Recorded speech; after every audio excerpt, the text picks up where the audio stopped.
Hello everybody and welcome to another Minion Masters video. Today we're going to be taking a look at 4 different Commander Azali Blood Imp decks that will help you get quick wins, and especially great if you like playing aggressive in this game. We'll be taking a look at these 4 here today: Volcanic Imps and Marine Madness. We'll be taking a look at the Morelia deck Dark Ritual and the Ravager deck Blood Buddies. Each of these are going to be very similar. You'll notice they all have 3 Blood Imps, Commander Azali, Mana Puffs, and Chain Lightnings, and the other 4 spells are shuffled up a little bit. The main difference in the way these are going to play is in the difference between the hero perks and when you use your different attacks and which ones you use. Let's get right into it in this first match. And we're going to be going up against Morelia in this one. Throw down those cards. And we didn't exactly get an ideal starting hand right here, but nothing terrible. The easy thing to do here is mana up to 10 early and try to keep your mana high so that you can drop a Commander Azali when you have quite a few minions out. You don't want to necessarily take the bridges early with this particular deck, because you're going to want to activate the bridges when Commander Azali or any of your other minions takes it so that you can get the shield bonus. That's going to be a huge part of you being able to overrun your opponent and get right to that tower. As you can see right there, we were able to activate the shield twice, and that allowed us to swarm some of their minions. And as well, on the other side, we managed to get right to the tower, and we're getting some early damage in right there. So that was a great start to our battle. As you can see here, I've now hit perk 1, and we have a Brutus out. And what our goal here is to try and combine the Brutus push along with some Imps and the Commander Azali. So you can see we're moning up right here. And while they're kind of having to deal with that, what we want to do is weather the storm over here. Let's get this attack taken care of and then start marching back down the battlefield. And as you can see right here, we're going to get across the bridge, and although it's taking some time, we are slowly taking care of that Zhao Long and generally just trying to set ourselves up for a good second push. We've got the Brutus getting some damage in at the tower, and we've activated those shields again. And one of the most important things of this deck is well-timed spells. Right here you can see how the Chain Lightning allowed me to actually get in and be able to clean up the area a little bit and get a little bit more damage in. We've got some steady defense here. Now, one of the other things we're going to want to look at is how the Mana Puffs are going to be a big part of the strategy.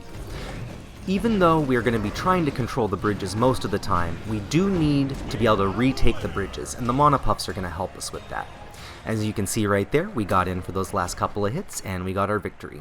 You're going to notice a lot of these battles are going to take about 2 minutes long, or around 2 to 3 minutes maximum. It doesn't matter whether you win or lose with this deck, it usually happens pretty quickly.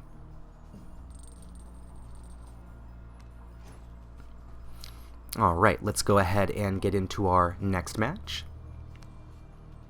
We're going to go ahead and do Dark Ritual. And as you can see right here, there's a slight difference in the cards that we're using. Main difference is we're switching out the Lone Scout, and otherwise it's pretty much the same thing.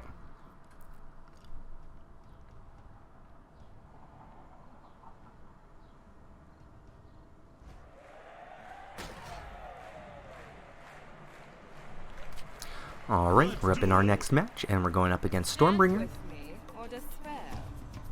And a slightly better hand this time. As you can see, we can open up with not only a crossbow dudes, but some Imps and a Commander Azali as well, so we can get right into our initial push. Go ahead and start off with the Imps. We're going to get the Azali with a little bit of space so that we can get a few more minions out before it crosses. We really want to try and get as many shields as possible. Because the Blood Imps are dealing damage back to you that they have been dealt to themselves, it can really be an advantage to make sure your Azali is in position to take the bridge before you place too many Imps down. And just learning the deck myself, I found that if I put the Imps out too early, it really left you susceptible to AoE damage, Chain Lightnings, Fire Imps, and things like that. So the Commander Azali is definitely part of that protection.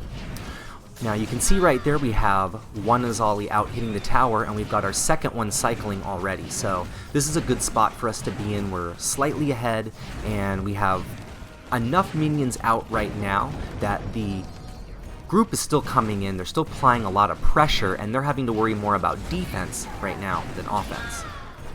And as you can see right here, our Commander Azali has gotten close to the tower, but they've put up a good defense, and it is now pretty much time for us to reset.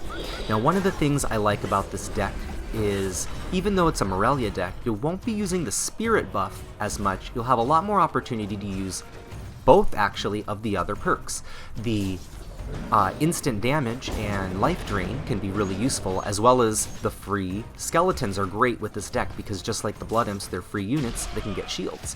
And as you can see here, we've broken through the defense and got our victory.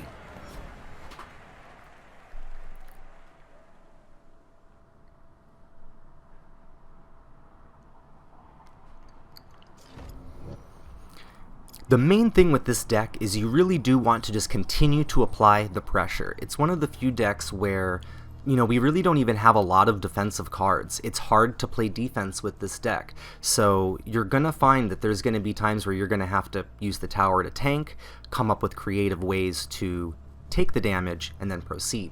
Alright, we're going to go ahead and go into Marine Madness, and as you can see, we're using the Disruptor Puffs this time, and this will just give us another way to attack our opponent.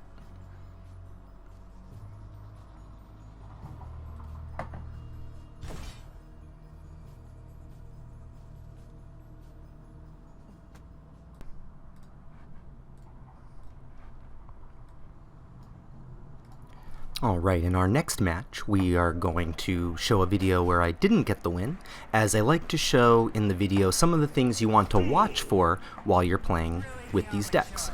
So we're going to go ahead and get right into it, and this was a really close match, but it's definitely going to show you some of the pitfalls that you can run into while playing this deck. And as you can see right here, we're going to just let them take the bridge, and we're going to get our Azali out early. And in this case, we don't have anything really available yet, so I'm just going to go ahead and throw it in the back and let ourselves regenerate. It's going to make our push a little bit stronger in the long run. One of the things I like to do is back my Azali up with some range units. That way we have a much better chance of just being able to push through and take care of any threats that might be difficult for Commander Azali to deal with. And as you can see right here, we're getting a nice push coming through. And we're going to get a first look at one of, I would say, a counter for this deck for sure, would be the Succubus, as the Succubus has a pretty powerful attack that can take care of those large quantities of units pretty quickly. And especially in the case of the Blood Imps, there are going to be a lot of them out there, and there's going to be some residual damage being done because of that. One of the other cards we really have to watch out for this deck is the Defenso Scrat. And as you can see right here, we are able to break through, but it's kind of an issue because if your Blood Imps are hitting it, for example, they're going to lose their shield, and they're going to be taking damage and then damage back to you. So it can definitely be a slower down for you if they're playing that particular card. Now we're going to get another Commander Azali out right here to lead the push, and as you can see, this was us using the mana puffs to get those bridges back under contention so we can push through for more shields. And as you can see right here, we're accumulating some units, we're getting some shields up right there. They've got their defense up again. You're going to get a good look of just how quickly those Blood Imps are going to disappear when they're hitting that, and the same thing also with Commander Azali, so you sort of have to have some range units. I think if I could redo that particular push, I might have put the Marine right next to Commander Azali, so they could at least be working together and potentially saving some damage right there. Alright, so we've got a close match right here, and really we're just at that point where, you know, defense is getting a little bit harder to play. As the game goes on and the perks are accumulating, we're a little bit of a disadvantage, as they're going to have more ways to keep up with us. However, we're going to do our best to try and defend. And as you can see right here, we're kind of getting to that point where we need a little bit more power than what we have in order to break through both the Succubus and the Defenso. So we're going to have to take the L on this one. And just as you can see, it's difficult to deal with these combination of units, and you will see them quite a bit, simply because they have abilities that are just going to work really well against this particular deck. Alright, so that was actually our longest match that we're going to see today at 3 minutes and 13 seconds. And really the theme for the most part with a lot of these decks is quick wins, quick losses. Alright, let's go ahead and jump into another one.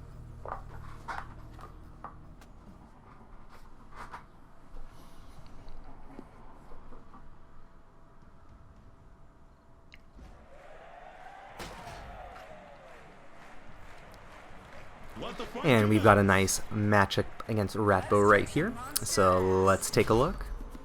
And we've got a strong opening hand this time. We've got some Blood Imps. We've already got our Commander. Now what I like to do in this situation is I'm inclined to just take the damage on the tower, let him rush it, play the Commander afterwards.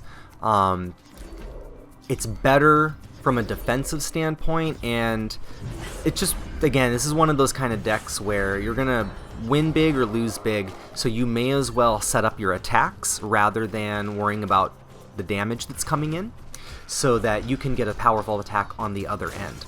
And as you can see right here, we've got a nice little group of units building up, and here's definitely one of the units we want to watch out for. We saw a Grenader over there, and I don't love the Grenader split. 4 for 2 isn't great, but that Grenader would have done a lot of damage to us there. Now here you can see the Mana Puffs doing their job, and as you can see the bridges have gone in contention right there, and we're going to get those bridges back and get some shields on right there. So that's great, and as you can see, we're just about to finish up. We'll get that Marine attack right in at the base and finish for the victory. So as you can see, constant applied pressure never allowed them to get in the swing of things, and by taking that damage early on the tower, it actually left them at a mana disadvantage. I got to go in with a full attack and no damage on me, and they had to defend against all of that with a little bit of a mana disadvantage. Alright, let's go ahead and get into our final deck that we're going to take a look at, Volcanic Imps. And again, you can see we're taking usage of a few different cards. This time, the Healing Fireball. And I really like that card when we're using the Soul Stealer. One of the reasons why is we now have 2 units that can really take advantage of it. And there are definitely going to be some situations where a Healing Fireball on a Commander Azali, for example, is going to really extend a push, or even allow you to keep the cycle going, and even that can be helpful in applying pressure. You know, getting an additional chance to put some shields on, because that's lived a little bit longer, is really good. So we've got a strong opening hand right here, and as you can see, we've got a tank coming our way, and this time, rather than let it get into the tower, we're just gonna tank these. This hits quite a bit less hard, so I don't mind tanking a few hits right here. And we're also in a spot where we can effectively use our Soul Stealer right there and cycle some Imps to really take advantage of those shields. Look at that. So we've got quite a little push here. I did that Mana Puff a little early, and unfortunately that's really not what you want to have happen with that particular card. We'd like the bridges to get taken before that happens. Here I'm going to use my Healing Fireball. And as you can see, my Commander Azali is nice and fresh for the next round of attacks. We're going to get some extra damage in right here, but not before, unfortunately, our first Soul Stealer will go down. But we already have that second one out there, so we're keeping that pressure applied. Now we've got a second Commander Azali now in the back, and we're going to begin that Blood Imp cycle. I'm actually going to switch the side of the Blood Imps there. We get an early shield, which is great, but just being on the opposite side of the Lancers was good. And as you can see, we got in for that damage at the tower. Too much going on too many different areas of the battlefield, and we get the victory. So as you can see, this deck can be very effective, and it is quite good at getting quick wins or quick losses. Most of the time I play this deck, the matches don't even last but 2-3 minutes tops, and many of them are lasting a minute to a minute 30. Again, win or lose, and you're going to run into some hard counters for this deck. It's a deck that's getting played a lot, so people know about it. They know they're going to have to defend against it. However, these are a few different ways that you can play it to your advantage. The other heroes are also able to play this as well, but I would definitely look at their different abilities to see which ones mesh well with this particular strategy. Thank you for watching our video. Please like and subscribe and leave a comment below if you have any questions, and I will see you next time. Thanks for watching.